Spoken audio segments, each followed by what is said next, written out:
बार राजा के सेनापति के पास था एक घोड़ा और एक गधा। घोड़े का इस्तेमाल वह जंग में करते थे और गधे को भार उठाने के लिए।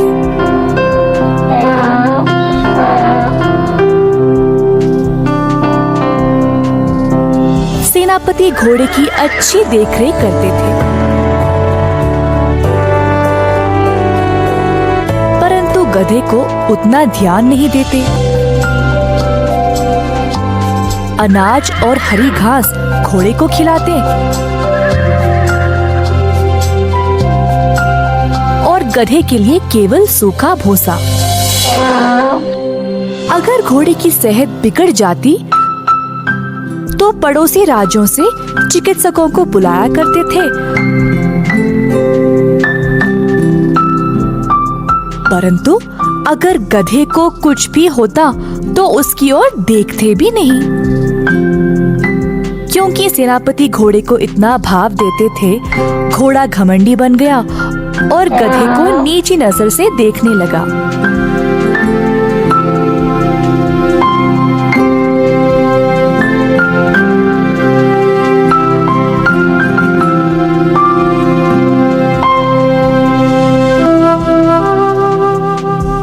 एक शाम गधा बहुत ही थक गया और अपने अस्तबल में चला गया। घोड़ा बोला, क्या मजदूरी वाला जीवन है तुम्हारा? तुम हमेशा ऐसे ही रहोगे। गधे ने घोड़े की बातों को ध्यान ना देने की कोशिश की, परंतु घोड़ा ताने देता ही रहा। हम दोनों का जीवन अगर मैं तोलूं तो तुमसे ज्यादा अच्छा काम मैं ही करता हूँ। सेनापति जी मेरा कितना अच्छा ध्यान रखते हैं और तुमको तो देखते भी नहीं। थका हुआ गधा बस चुपचाप घोड़े की बातें सुन रहा था। अगली शाम रोज की तरह गधा फिर से अपने अस्तबल में आ बैठा। घोड़ा फिर से ताने देना शुरू किया। आज मैं सेनापति जी के साथ महाराज के खेल के मैदान पर गया। तुमने क्या किया? मैं वन में गया और लकड़ी वापस ले आया।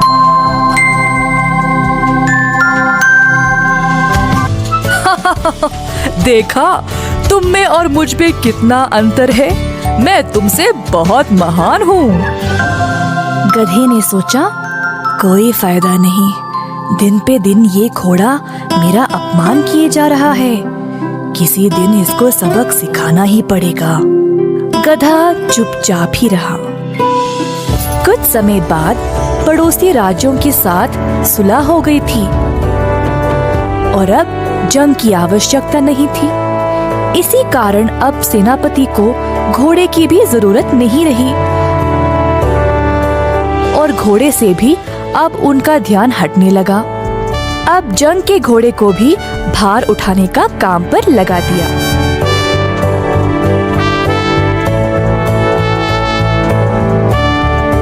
घोड़े को भार उठाने की आदत नहीं थी, तो वो धीरे चलता था और बार बार भोरियों को गिरा देता।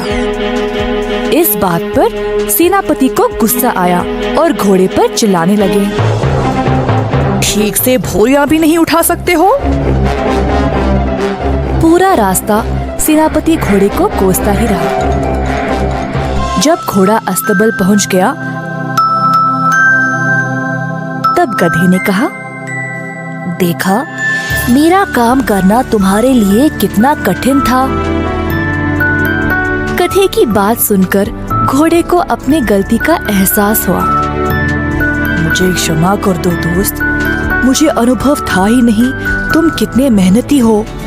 मैं घमंडी बन गया और तुम्हारा मजाक उड़ाया। सच में मैंने बहुत गलत किया। तुम अपने काम में महान हो और मैं अपने में। सही समय ही बताता है कि कौन किस काम के लिए उचित है।